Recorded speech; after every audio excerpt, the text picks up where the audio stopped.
Tracy's work, it's, for those of y'all don't know, it's called the AASHTO resource now, formerly known as the AMRL, the Materials Reference Laboratory. It's been since earlier this year, I think we made that change. So like any change in government, in another 2 or 3 years, people will actually catch on and start calling it on it.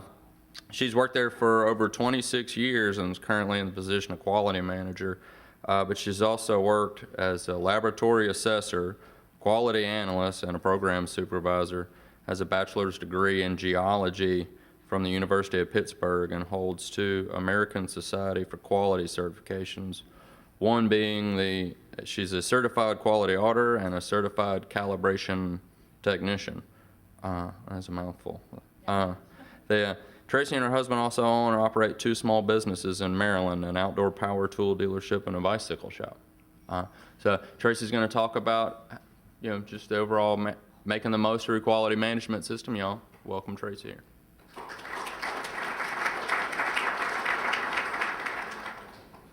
Thank you very much, Mark. Thanks for coming, everybody. That introduction, I just realized, kind of makes me sound like a whack job. Construction materials, bicycles, chainsaws. And to add to that, I also live on a farm, 160-acre farm, and my husband raises Black Angus cows. So interestingly enough, these quality principles that I've learned at AASHTO Resource have woven their way through the small businesses that we own and operate, and even into the pasture that we have for the cows. So I'll get into that a little bit later, but thought we'd have a little fun first here.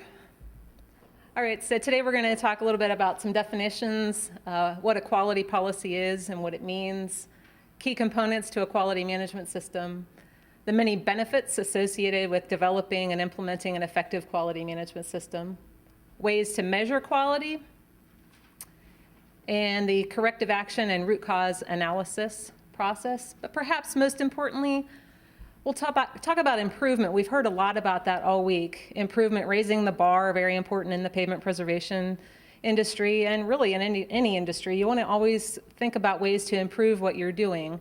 And we'll talk about that a little bit later. So here's a screenshot of my phone.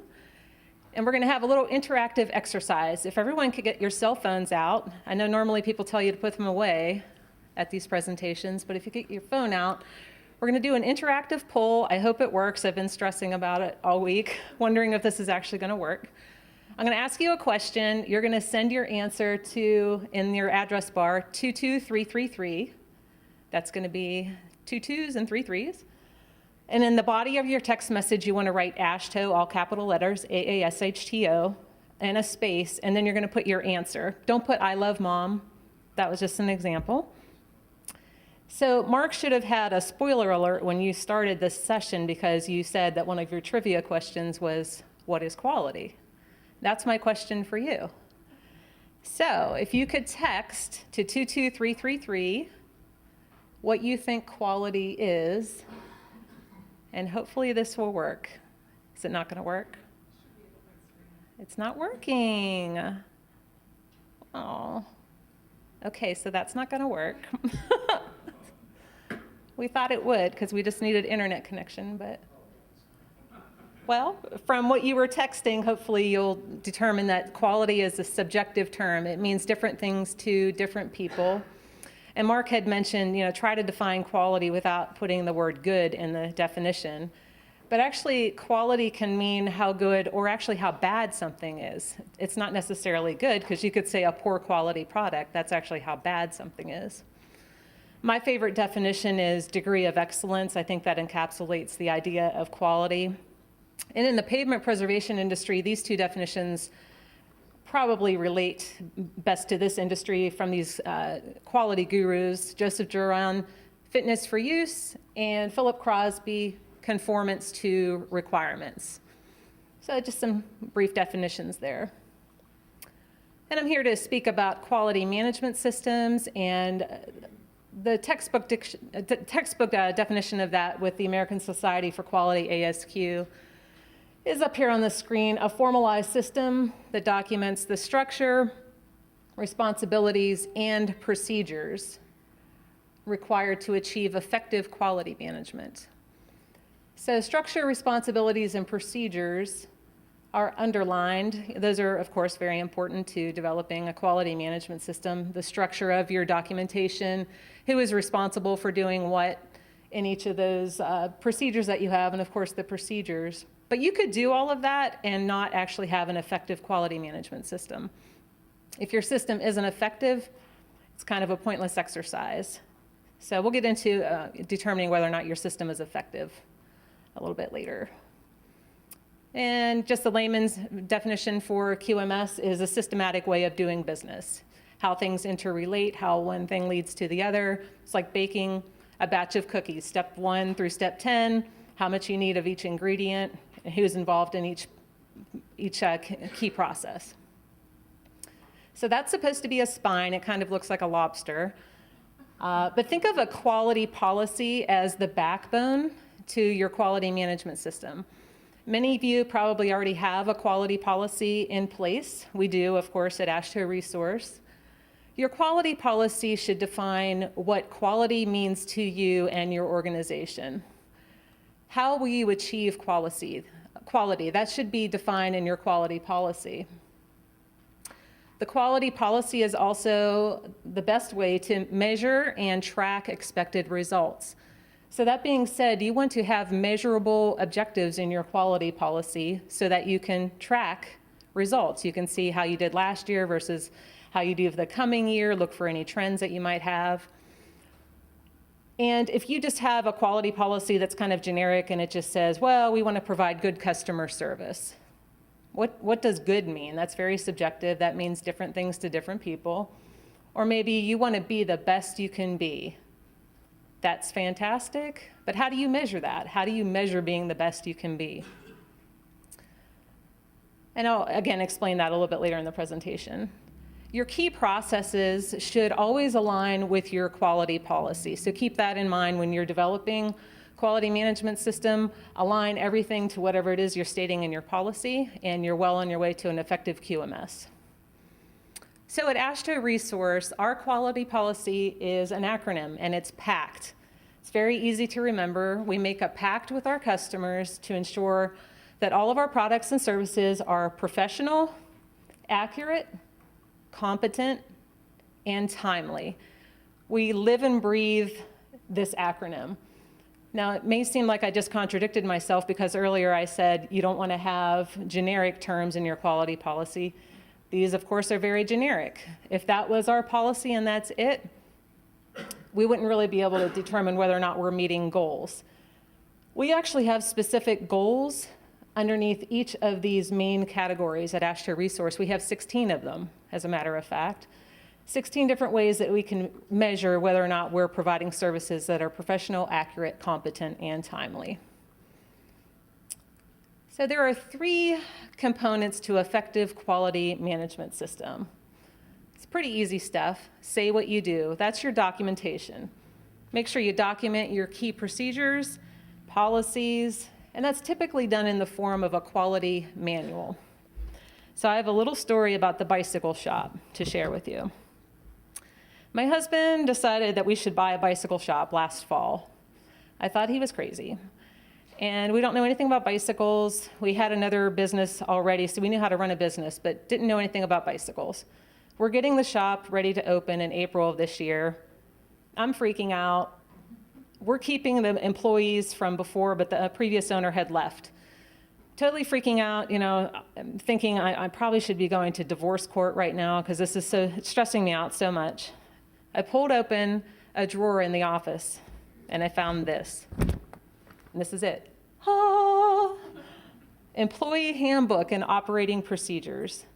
This was my quality manual. Let me tell you, this was one happy day when I found this. I was looking through here, I was like, no way. This tells me how to open and close the store, how to do pricing on bicycles, rentals, what each employee does. It was so helpful. I was so glad to have this. This is a great reason why you want to have your key procedures documented. For reference purposes, because this helps someone, me, that knows nothing about operating a bicycle shop, step in there and I can do a pretty good job of it. The next key component is actually doing what you say. So you can spend all the time in the world saying what you do, documenting key policies and procedures, but if you're not actually doing what you say, again, it's a pointless exercise. Follow those procedures, make sure your procedures accurately reflect what you're doing. And again, back to the bicycle shop, I'm kind of a born cynic. So I was reading these documents and thinking, okay, I'm going to start quizzing the employees and see if we actually do these things.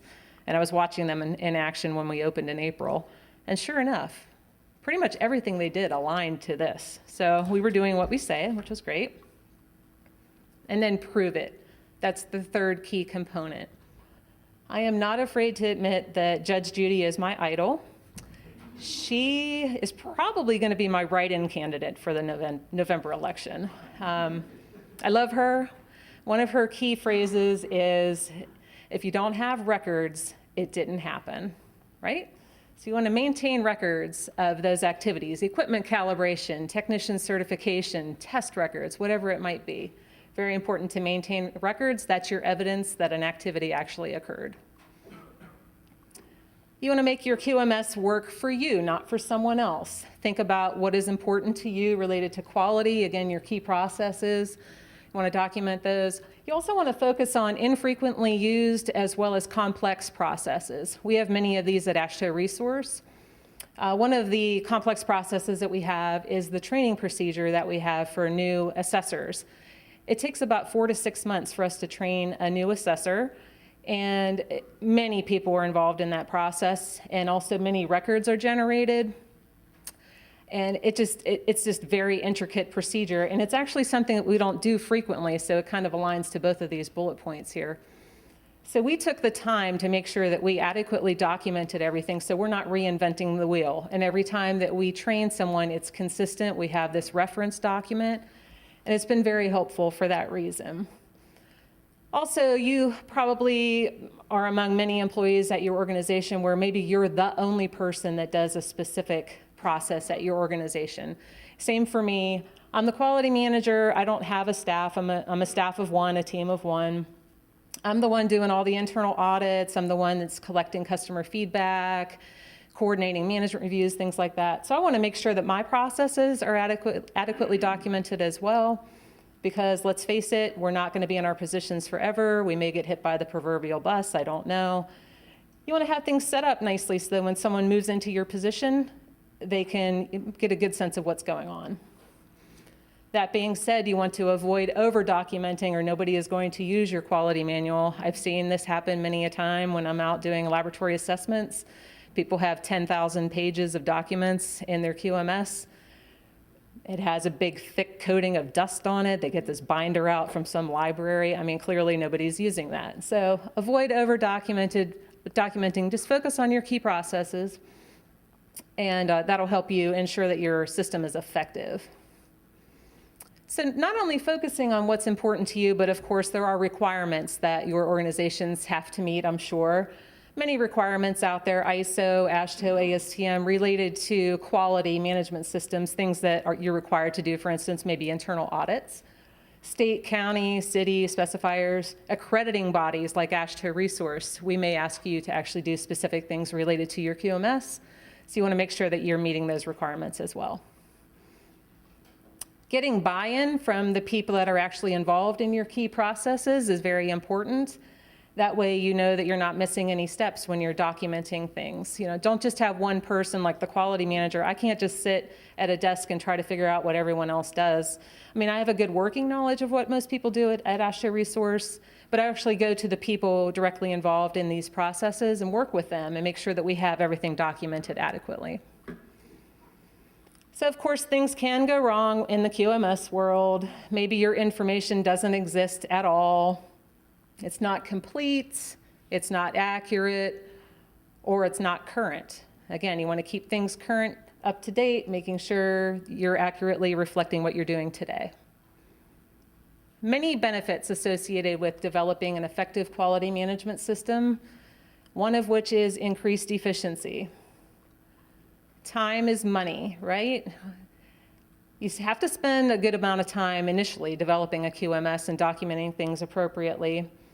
But that's the importance of that. because you don't want to reinvent the wheel the next time you do that process. If you don't have things documented, then the next person has to go back and figure out what it is that they were supposed to be doing. That leads to inconsistencies. You're wasting resources. You're not only wasting time and money, but you're wasting people's time as well. And they have bigger fish to fry, I'm sure. Sustainability, I kind of touched on this earlier. When you have new employees coming on board, it's very beneficial to have an effective QMS so they can actually read the documentation and figure out what's going on. Or perhaps you're just moving people into new positions within your organization. I've worked at AASHTO Resource for going on 27 years.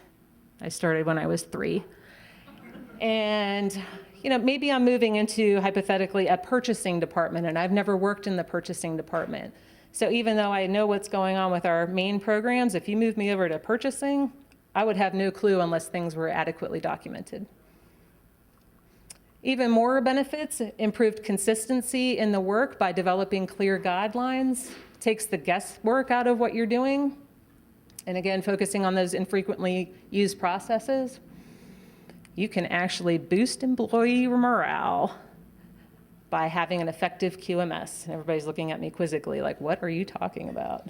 So if you define the roles and responsibilities for everyone at your organization and the impact that they have on quality and the effect that they have on quality, that will actually lead to more knowledgeable and motivated and satisfied employees. And it's true, it's really true. Everyone at AASHTO Resource, we all embrace quality. It's just a natural part of all of us, and I think it's because of our effective QMS.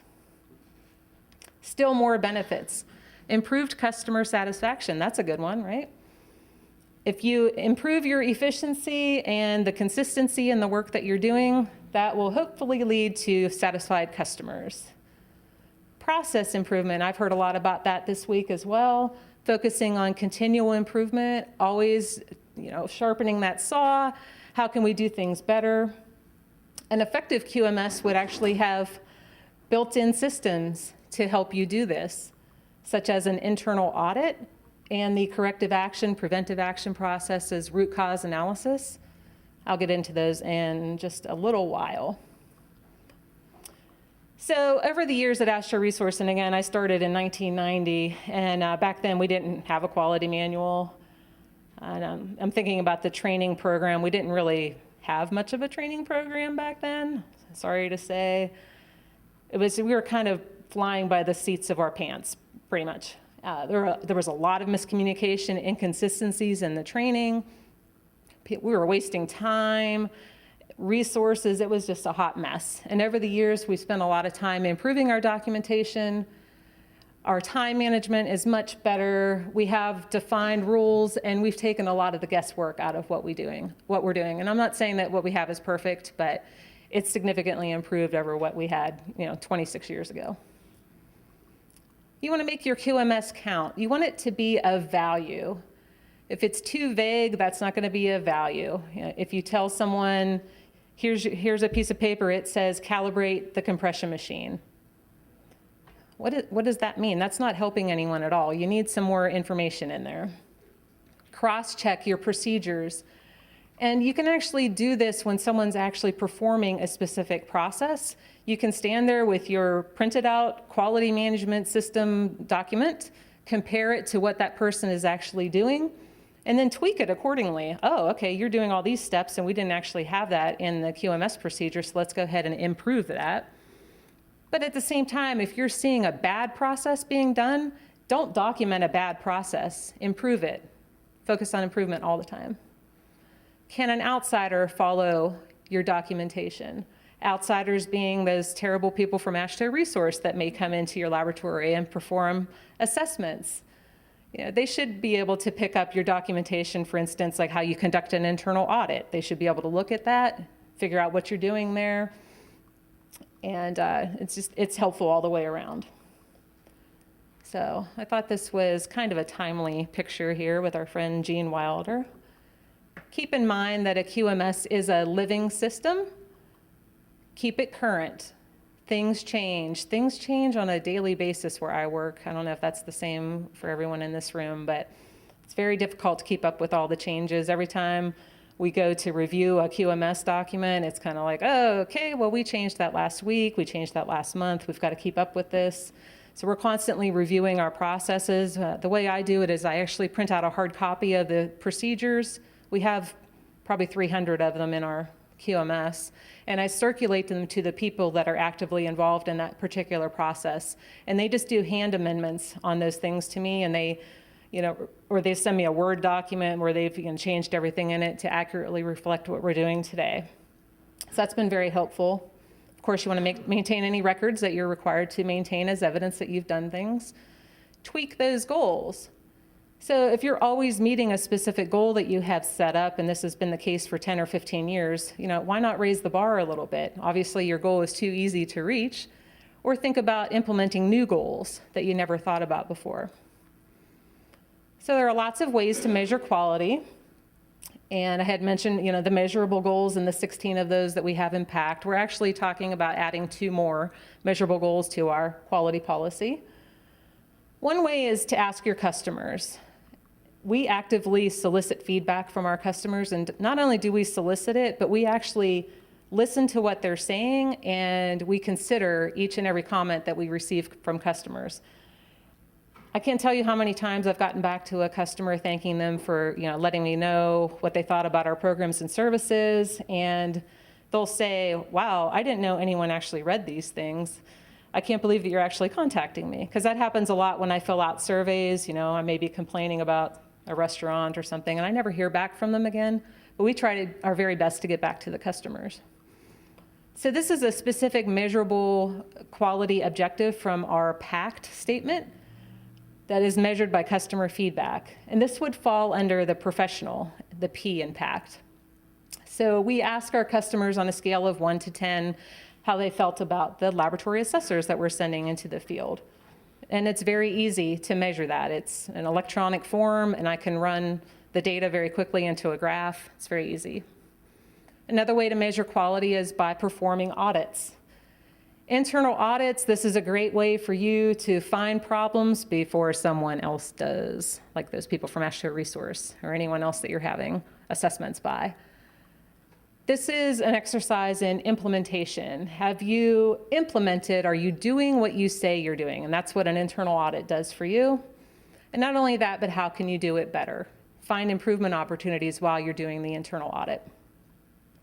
Here's another goal we have from PACT that it would fall under the timeliness category.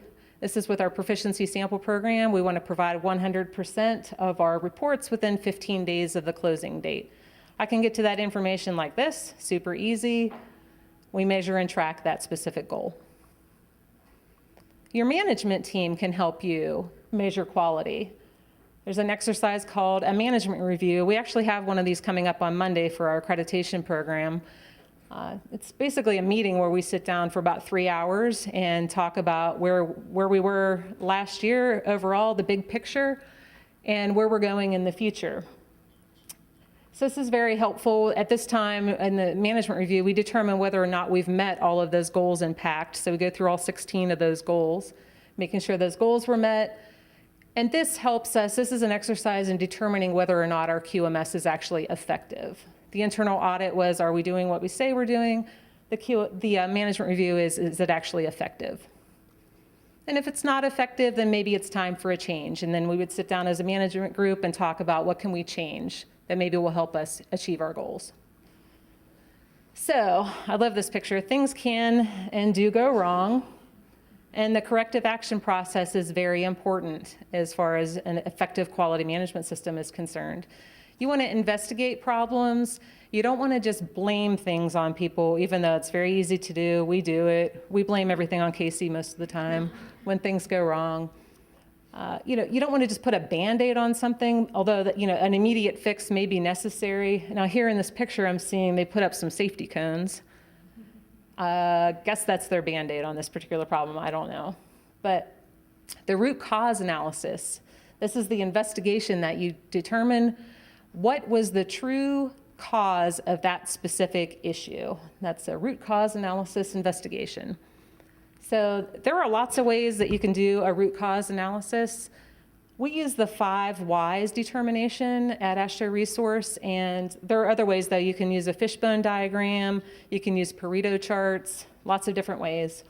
But we found that this 5 whys process is really helpful, and we can almost always get to the true root cause of a problem by asking ourselves, why? 5 times. Sometimes you only need to ask yourself why 3 times, sometimes you need to go a few more. So I have a good example here, not related to pavement preservation. I read this article last year that the Park Service in Washington, D.C. was noticing that the Jefferson Memorial was deteriorating faster than any of the other memorials down there. So they decided to do the 5 whys analysis to determine why that was. So they determined that they had to wash it a lot more than the other monuments, and that's why it was deteriorating faster. But have we really gotten to the root cause? Yes, washing the memorial is making it deteriorate, but why? Why are we washing it more? Well, it's because birds are pooping all over it. So we want to keep our memorials nice in Washington, D.C., the nation's capital. But again, is that the root cause of the deterioration, the bird droppings? Why are the birds pooping on this memorial more than the other ones? Do they hate Jefferson and more than Lincoln? I mean, I don't know. Oh, it's because spiders are attracted to that monument. The birds are eating the spiders, bird droppings. We still haven't gotten there, though. Spiders aren't really our root cause. Okay, well, insects. Insects are attracted to this monument. Spiders are eating the insects, birds are eating the spiders, boom. Not quite there. Why are insects attracted to the monument? Does anyone have a guess? Lights, right? Lights. Okay, but there are lights on the other monuments, right? For some reason, this particular memorial, the way it was configured and the lighting on it was causing an excessive problem with bird droppings. Believe it or not, when they turned the lights on an hour later than they normally had for the Jefferson Memorial, it resulted in a 90% reduction in bird droppings. 90%. I can't make this stuff up. I just think that's a really interesting example of the 5 whys. This can be a frustrating process, the root cause analysis. Sometimes you just can't get to the root cause, and that's okay. That happens with us too. As long as you do a thorough investigation and at least attempt to get there, that's really great. When you get really good at this, it will turn from a reactive process to a proactive process. Think of, tuning up your bikes, for instance. Proactive meaning once you eliminate the root cause, this problem should never happen again. You won't have to deal with it ever again. So in the pavement preservation industry, as far as continual improvement is concerned, of course, you guys want to always optimize your operations and cut costs while at least maintaining or improving customer satisfaction. So that's a slippery slope when you cut costs, because sometimes when you cut costs, a lot of times the customers don't like it, the end product. You want to focus on improving your systems. Again, don't play the blame game. Focus on what is it with that system that we can improve. Sharpen the saw. See what I did there? Chainsaw. This is one of my favorite quotes. I like to say this a lot. You have to change something in order to improve. You cannot just sit on your laurels and expect things to get better if you're not changing anything. Now, I'm not saying change equals improvement. We know that's not true. But think about what you can do to change. So to summarize everything, a well-documented and effective quality management system will mean that your requirements are being met as well as the requirements of your customers. You'll increase efficiency and consistency in your work. That should instill confidence in the users of your products and services and lead to complete customer satisfaction, which is what everyone wants, just like that guy. Any questions at all? So everybody, thank Tracy.